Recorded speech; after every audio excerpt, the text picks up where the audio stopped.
So in the latest episode of How Did the Baltimore Ravens Lose This Game, we review their matchup against the Philadelphia Eagles, live from M&T Bank Stadium, where the Eagles, they were coming in hot. I think they won like 5 games straight. The Ravens, they have been up and down, a little inconsistent and whatnot. They came off of one win last week, and then the week before that they had lost, so they've been on sort of a roller coaster. But they were looking to continue their dominance over the NFC, the entire conference. And we know Lamar Jackson, he only lost 1 game to the NFC in his career, and that was against Daniel Jones. But now, get this, Saquon Barkley and the New York Giants. And now after today, he has another loss against Jalen Hurts, but Saquon Barkley of the Philadelphia Eagles. So look at that. Lamar Jackson versus the NFC, he just dominates. But if Saquon Barkley's on the team, then Saquon puts a stop to all of it. Team, keep it clean. I'm here to share my post-game thoughts from the game that we watched between our Baltimore Ravens and those Philadelphia Eagles. Before we get into it, make sure you subscribe to the channel, turn the notifications on, and leave a like on the video. I know we did not like how the game went at all, but please don't take it out on the channel. You can still leave a like on the video and still show support and know that I love y'all. This game, in my opinion, I call it the game of misses. Game of misses, of course. Justin Tucker missed 2 field goals and a point after the touchdown. So he was just missing all over the place. He did make a field goal now too, but the misses stand out a lot more. Especially when it's such a close game, because the Eagles, they won this game 24-19. So we lose the game by 5 points. Justin Tucker, he left 7 on the field. And then you look at Lamar Jackson. Lamar Jackson, he missed some throws. He missed a throw to Zay Flowers on a 4th down. He missed some running lanes where he had opportunities to take off. So he was missing as well. And then the offensive line, they were missing blocks. They were missing being able to hold up against the Eagles' defensive line, and it just caused a lot of bad things to happen, and we getting ready to talk about all of it. Let's start with special teams for a change. We never start with special teams. So if we start with special teams, then that means it's usually not a good thing at all, because we usually like to just skim over special teams real quick because it don't be nothing crazy. But in this case, it was wild. Justin Tucker, I don't even want to hear anything about, it's the holder. It's Justin Tucker. It's ugly right now for Justin Tucker. It's really, really bad right now for Justin Tucker. And he'll tell you, like, no excuses. He won't put the blame on nobody else. There been conversation that, it's the holder, it's the holder, it's the holder. Is it? It could be. But if that's the case, why wouldn't they just change the holder? Why don't they just do that? They haven't. With the Baltimore Ravens, the defense, we thought, okay, it seemed like the safety play is really bad. What do they do? Bench Eddie Jackson. Okay, it seems like the safety play is still really bad. What do they do? Bench Marcus Williams. Okay, it seems like the safety play is still really bad. They bench both of them. The entire defense improved completely. They made a huge turnaround. Ravens need to do that same thing with Justin Tucker. And what I'm saying is they need to change something. They need to change something with the variables and with the Justin Tucker kicking equation. They need to change something because it ain't working. It's not working.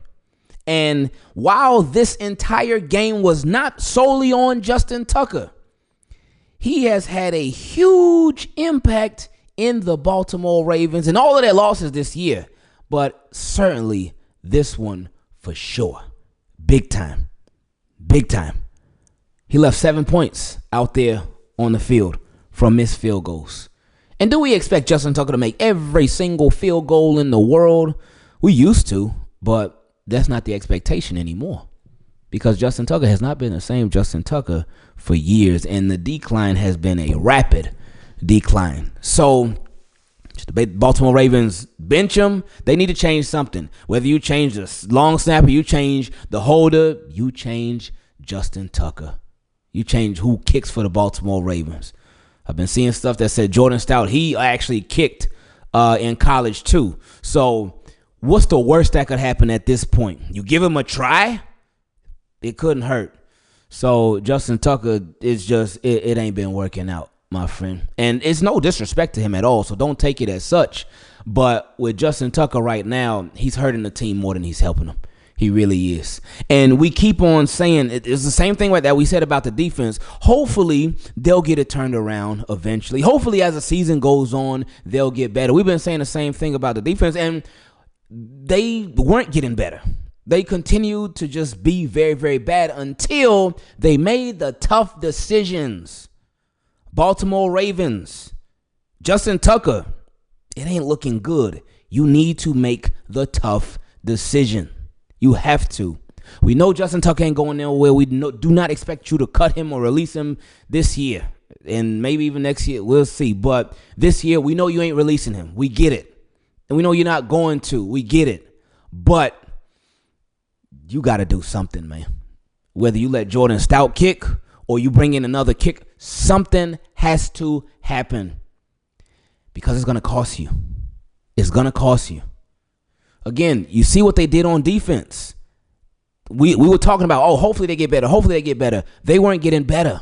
They hadn't been getting better until Ravens made the tough decision. You got to do the same thing on special teams with JT. We love him. He's been with the Baltimore Ravens since 2012. Came through as an undrafted free agent kicker from Texas. Beat out Billy Cundiff for the job. And the rest was history, as we know. But Ravens got to be able to make the tough decisions. But we'll talk about that later on in the week. But, yeah, Justin Tucker, he was bad this game. He was really bad this game. Sticking on special teams, Tylan Wallace, he was a little bit unsure back there at punt return. And I get it with the Ravens when if their offense hasn't really been doing much of anything, you want to provide a spark. And even if their offense is doing something, you still want to provide a spark as a punt returner, especially when your opportunities are limited. So what did Tylan Wallace do? He tried at punt return. There was even one return where I was like, oh no, he just gonna do a fair catch. He probably did a fair catch already, but they showed the camera. He caught the ball and he started running. I said, whoa, because there was players all around him from the Eagles team, but he still took off. Then he had the fumble, and I said, oh boy, Tylan, be careful, my friend. But thank goodness that he ended up recovering it. Our special teams this year has not been very special. Hasn't been very special. I've seen a lot of people saying, how do we have a special teams coach and our special teams been in the shape that it has been? Who knows? But our special teams has not been special at all this year. It's been very, very rough. And it's surprising that would be a weak point of the Baltimore Ravens. Because we know for Baltimore Ravens for years and years and years, special teams been one of their strong suits. But not right now, my friends. It has been all sorts of ugly. Something else that was ugly in this game was the offense. The offense was pretty offensive. And it's crazy because a lot of times we hate when media people, when they just look at a box score. Because we always say how the box score, it doesn't tell the whole story. And in this case, because they'll look at box score, they'll look at an ugly game from a Lamar Jackson where he might have one touchdown versus one interception, and a completion percentage ain't as high as we would like it to be and whatnot. And the media people, they'll look at that and be like, what a terrible game from Lamar Jackson. But they'll be missing so much context because they'll just be looking at the box score and be like, okay, these are the numbers. All right. They won't look at drops. They won't look at they won't look at protection on the offense. They won't look at none of that. But here, it actually works on the flip side because when you look at Lamar Jackson's numbers, it's 23 for 36. Okay, not bad. 237 yards. Okay, not bad. 2 touchdowns, no interceptions. Okay, not bad. So you look at the box score and it's quarterback rating 101.3. Okay, not bad. Whoa, Lamar Jackson, he had him a game, ain't he? That ain't bad. And while Lamar Jackson's game today wasn't the worst, it certainly was not the best. Early on, the missed opportunities, the overthrows. He overthrew Zay Flowers, the big overthrow. I think the worst one was the one to Isaiah Likely. Oh, he had so much space in front of him. So much space. And there were 2 drives back to back where Lamar just killed the drives. There was the one drive with the overthrows, and then there was a drive where he took a bad sack. There was a drive where he fumbled the ball. And he actually had 2 fumbles in this game. One drive he fumbled the ball where he just dropped the snap. And then another drive later on in the game, he fumbled the ball when he was running. Thank goodness Ronnie Stanley recovered that one. And thank goodness that Lamar recovered the one where he dropped the snap. So those are plays where it's like, ooh, come on, man. You can't be doing that. And then another big overthrow. Well, this was actually an underthrow. It came to Zay Flowers on that 4th down late in the game where the Ravens were trying to make a comeback. With Lamar this game, the overthrows, yeah, they hurt. But in my opinion, what hurt even more was it seemed like Lamar Jackson was really holding back. And he's been very hesitant really all year when it comes to being him. Like, we know Lamar Jackson, ever since he first starting in 2019, he's always been a pass-first quarterback. And I say 2019. I don't say 2018. I know he started in 2018 in the middle of the season, but back then he was not a pass-first quarterback. That's when he was a run-first quarterback. But starting from 2019, he's always been a pass-first quarterback. And don't let the media tell you any different because they don't watch all of the games. And we get it because they're so busy. But anyway, he's always been a pass-first quarterback. But he will take off if need be, but he's always looking to make the play through the air. That's always what he looks for first, unless it's a design QB run or something like that. But if it's a passing play, Lamar Jackson always looking downfield to try to make the play. And he's continued to do that throughout his career. But then there have been times when it's like, we get that. You're a quarterback, you pass first. We get it, and we love that. We respect it. But there's a lot of missed opportunities when it seems like Lamar Jackson will be holding back. And it's like, Lamar, you could take off. There were a lot of times in this game, and I know a lot of y'all have seen it throughout this entire season. It's like, Lamar, go, run. And I don't know if he's hurting. I don't think he is, because when we see him actually run, he don't look hurt at all. I don't know if it's because what I thought it was last year, and we talked about it throughout the regular season, self-preservation. We thought that Lamar Jackson was certainly holding back during the regular season last year when it came to running, because in the playoffs, that's when he was going to let it loose and just go all out. And in that first playoff game, he did. First playoff game against the Texans, which a lot of people forget about them. They act like it didn't even happen. But Lamar Jackson in that game, they started off shaky. The offense started off shaky. But after that, after halftime, boy, they took off. Lamar Jackson, he had the 4-piece. He had the 2 passing touchdowns and 2 rushing touchdowns. He did his thing. But then in the Chiefs game, it's like he started to go back into that shell. And we're like, no, I ain't running. I'm not doing it. With Lamar Jackson, he has to just do you, man. Do you and do what it takes to. I know he's looking downfield, every play looking downfield to make a big play. But if it's not there, if you ain't got it and you got a lane, take it. Take it. It was so frustrating at the end of the game, the Baltimore Ravens' very last drive, where Lamar got that 39-yard run. And it's just like, oh my goodness, Lamar, it's yours, man. Those are yours. Take them. You can make those plays happen so much. And I ain't saying, run all over the place all the time.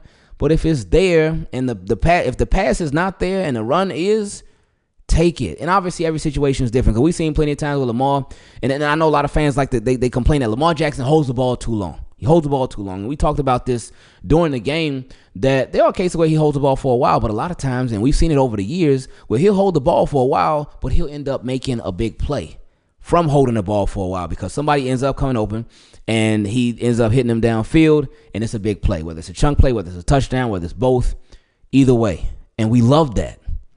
So sometimes it backfires. Sometimes he might hold the ball for too long and it doesn't end up working out. It could be an incompletion. It could be a fumble. It could be a sack. But that's what happens with Ravens offense. That's what happens with Lamar Jackson. It seems as if Ravens offense, they rely more on, and this is an issue, but they rely more on the broken plays than the scripted plays in the passing game. That's what it seems like, especially because the offensive line, they ain't great. They're not a great offensive line. Every single game, and hey, this is what the Ravens went into this season knowing. They said, hey, Kevin Zeitler, see ya, bud. John Simpson, see ya, bud. And now with John Simpson, we ain't expect them to bring him back. They traded away Morgan Moses. They said, see ya, bud. But with Kevin Zeitler, that was the one right there where I was shocked. Because even for them to let him go, they would take on a little bit of dead money. And I knew they wasn't going to take on that dead money for Kevin Zeitler. No, they ain't going to let him go. What? Nah, they keeping him. Ravens said, nope, we ain't doing it. We ain't doing it. And we continue to watch Lamar Jackson every single game have to run for his life. Every single game without fail. The offensive line has made some nice plays throughout the course of the season, but they still struggle big time. And like somebody's mentioned before, they mentioned how every time the Baltimore Ravens face a dominant pass rusher or dominant defensive lineman, they lose. They lose. Every single time this season. The Chiefs, now I forget. Chris Jones. Karlaftis, they lost. The Raiders, Max Crosby. The Browns, Myles Garrett. The Steelers, TJ Watt. And then the Eagles, Jalen Carter, Jordan Davis. I mean, who else they've been going. They went crazy, man. They went crazy with it. And those guys, especially Jalen Carter, just all over everything. All over everywhere. Because Ravens' offensive line, they struggle. They struggle. And they struggle with consistency. There's such a lack of consistency amongst their offensive line. It's really, really bad. But back to Lamar Jackson. It just seems as if he just holding back. But why? That's what I don't understand. Because Lamar Jackson last year put on all the muscle and whatnot, put on some weight. Okay. And he was still fast, but that's what okay, maybe he just doing self-preservation, putting on some extra weight because he know the offensive line, like he gonna be taking some hits back there. So he like, you know what, let me put on some more muscle so I can protect my body more. But then this year he lost a bunch of the weight again. Got back down to his more 2019 type of size. But he ain't been really running like that.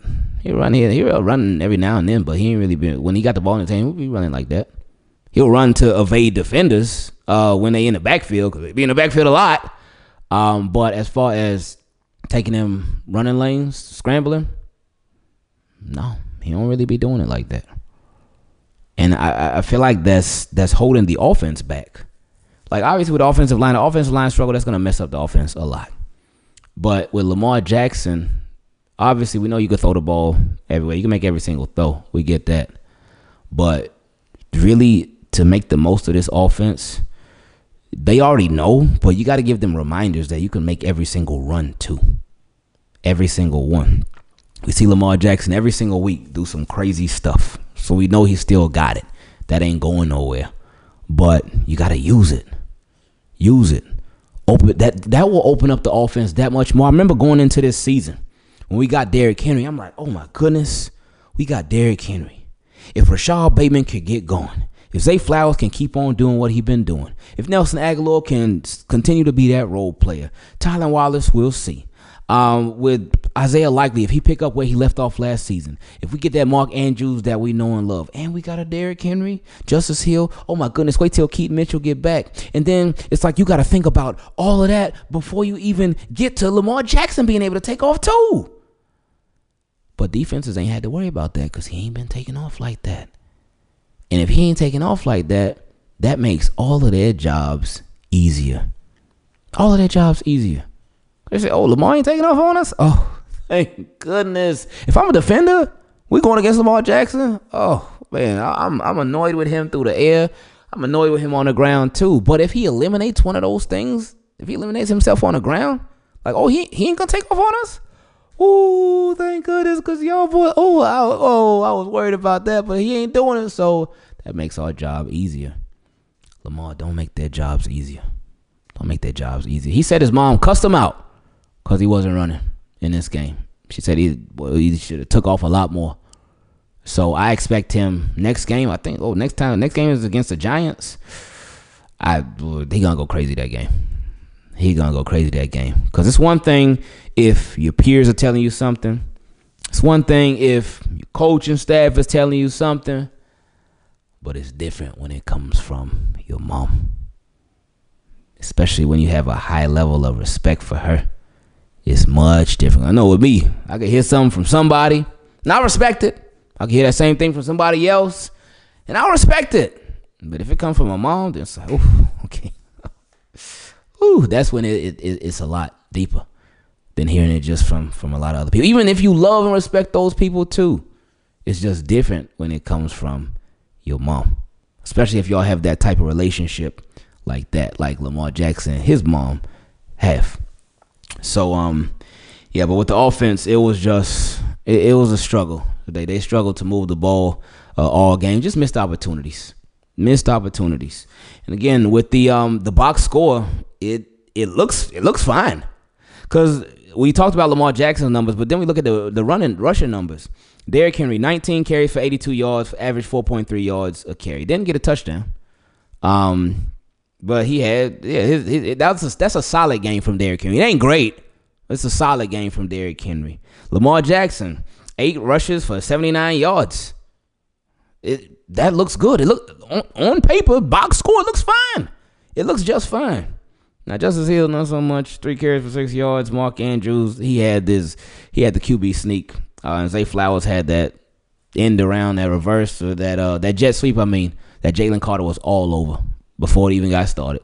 That boy said, you think you're going somewhere? It's like, nope, I got you.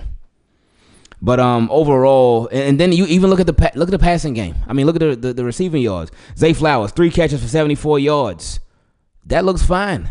Mark Andrews, 6 catches for 67 yards and a touchdown. That looks fine. Isaiah Likely, 5 catches for 38 yards and a touchdown. That looks fine. Derrick Henry even had 3 catches for 29 yards. That's really good for a Derrick Henry catching game. Justice Hill, 4 catches for 15. Tylan Wallace, 2 for 14. So you look at those numbers and it's like, okay, yeah.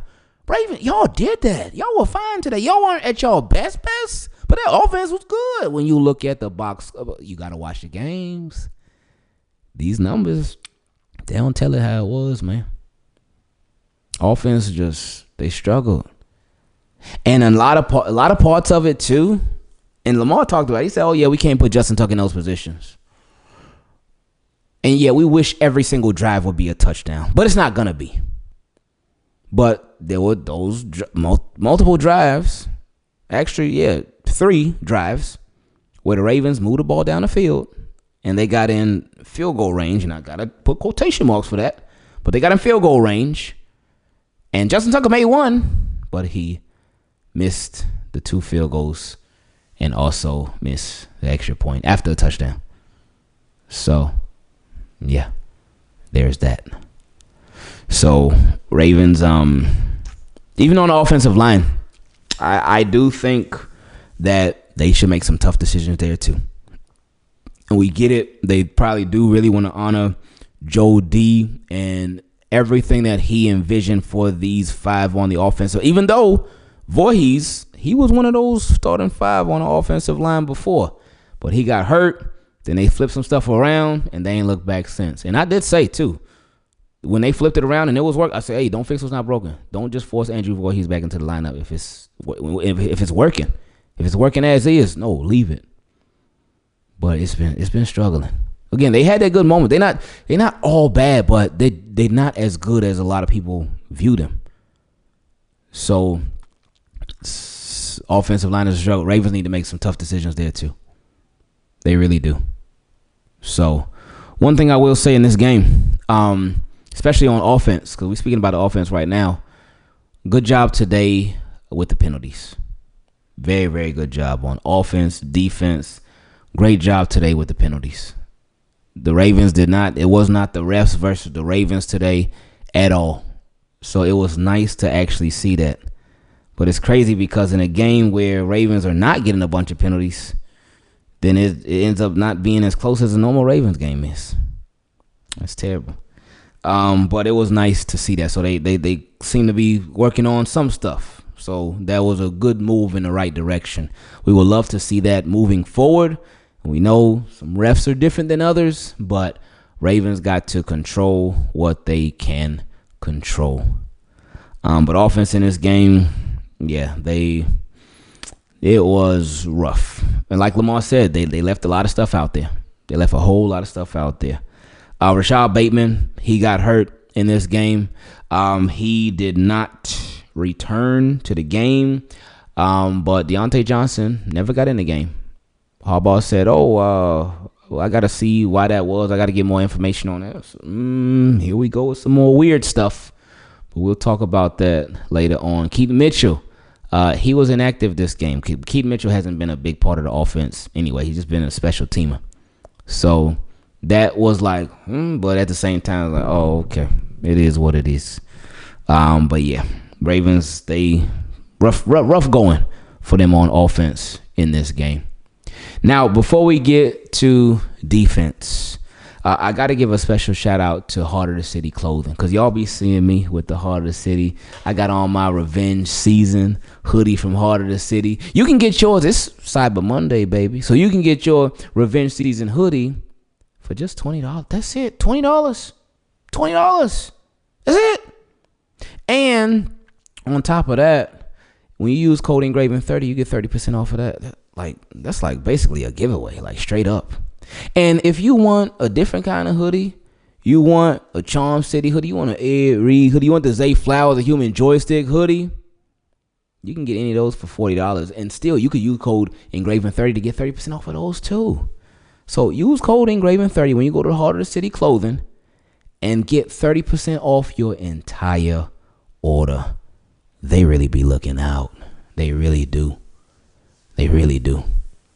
And before we get to the defense, I gotta because the Zay Flowers hoodie, the Human Joystick hoodie, just reminded me of Zay Flowers having his outbursts on the sidelines. And he was upset. He got heated, got angry. And initially, I'm like, I ain't had no problem with that. I love it. Like, that means he cares. He's a wide receiver. He's the number one wide receiver for the Ravens. He wants the ball. He wants the opportunity to make a play. He wants it. So he was upset that Lamar didn't get him the ball on that play, because he had some separation on his cornerback that was covering him. But Lamar, he looked in a different direction. I'm not sure what play it was, but Lamar looked in a different direction. So I was like, okay, cool. No problem with that. But then I saw somebody point out something. And I said, ooh. They said it was Zay Flowers. He obviously got mad at Lamar because Lamar ain't getting the ball. But they were like, Zay Flowers, how could you do that?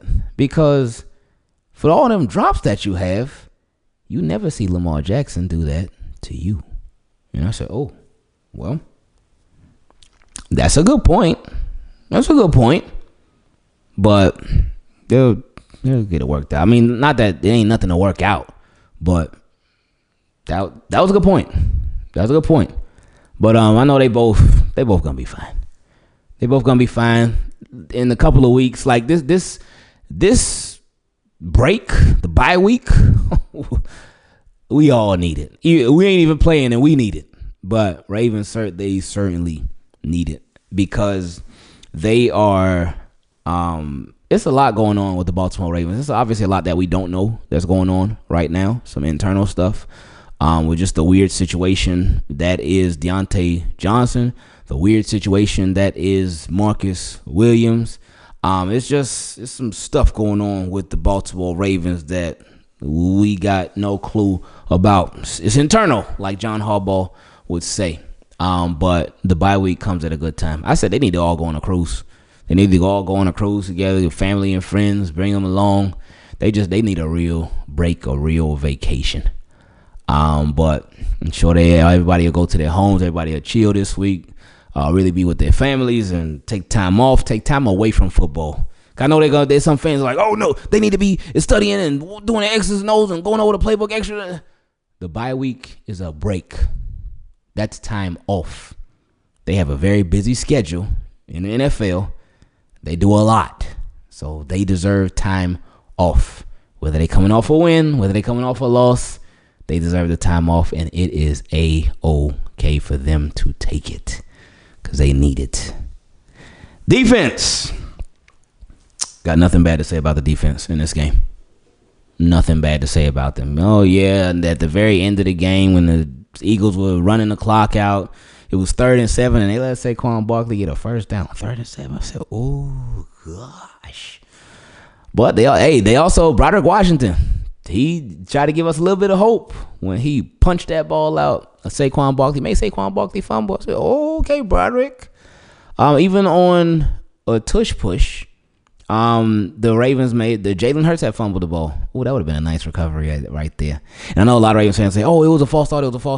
It was. But I think a play or two before that, there should have been a holding call. I think it was on Kyle Hamilton, I believe.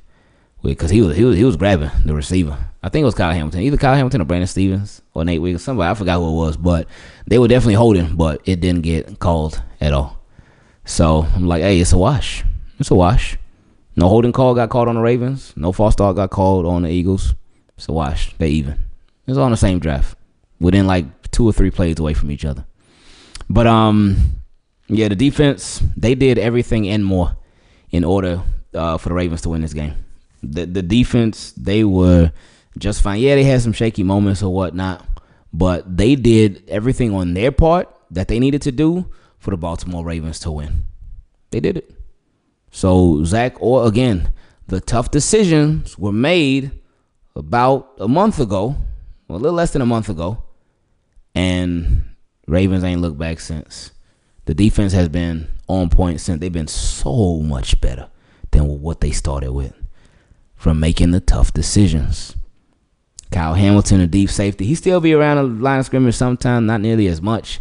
Or Darius Washington, your other deep safety. Cornerbacks, Marlon Humphrey, Nate Wiggins, Brandon Stevens. There've been a lot of Tre'Davious White now too. So, yeah, they made the tough decision, and it's worked out. The defense did its thing. So, this game is not on them at all. The last 3 games have not been on them at all. And we know they won the Chargers game, which is good, but Steelers game, didn't give up a touchdown at all. Chargers game, didn't give up a passing touchdown at all. Hold up. Because Justin Herbert had that rushing touchdown. No, I think they might have gave up one like at the very, very end of the Chargers game, maybe. But they held it down in that Chargers game, too. Oh, no, they didn't. Gus Edwards, that's what it was. Gus Edwards got that touchdown at the very, very end. No passing touchdowns. And then in this game, Jalen Hurts, I don't think he had a passing touchdown. Because, yeah, he had the tush push touchdown. And Saquon Barkley, he had a touchdown.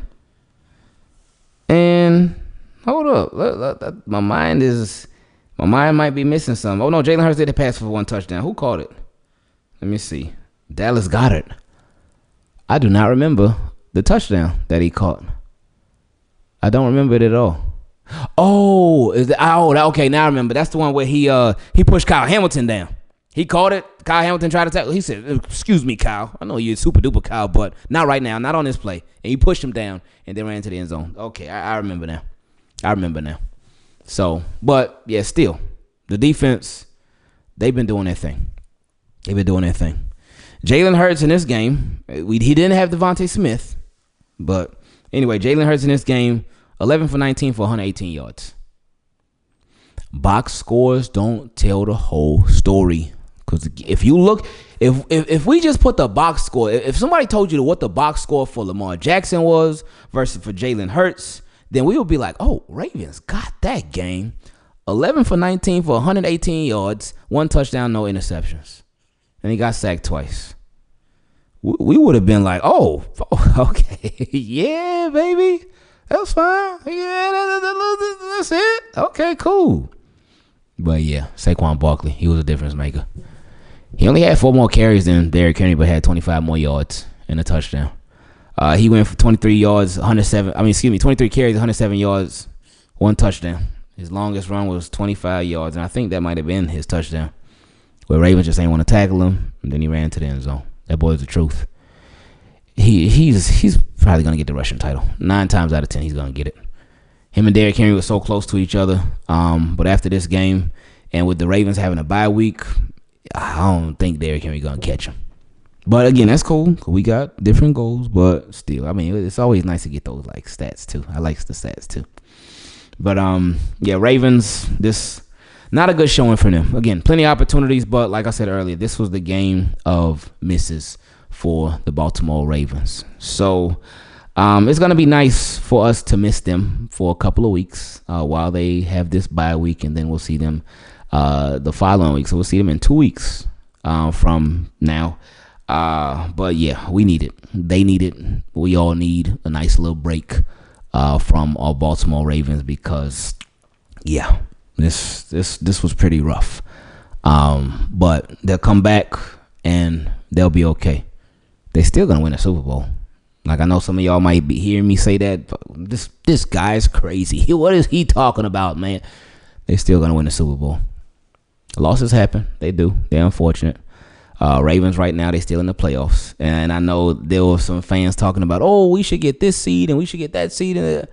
Ravens need to worry about getting a seed first. They need to worry about getting in the playoffs. So forget all whatever seed it is, whether it's 1, 2, or 1 ain't gonna have, but whatever seed it is, I don't care. Just get in. That's it. That's it. I don't care if you at the 7th spot, 6, 5, 4, 3, whatever. Just get in the playoffs. That's what matters most. And then you go from there. Team, keep it clean. I love y'all. I appreciate y'all. Again, make sure you subscribe to the channel. Turn the notifications on. And even though we didn't like the outcome of this game, you can still leave a like on the video. While the Ravens are on their bye week, we do not have any bye weeks here. We will still be seeing you every single day. And we look forward to having a lot of fun, intense, and some uncomfortable conversations about our Baltimore Ravens. We out.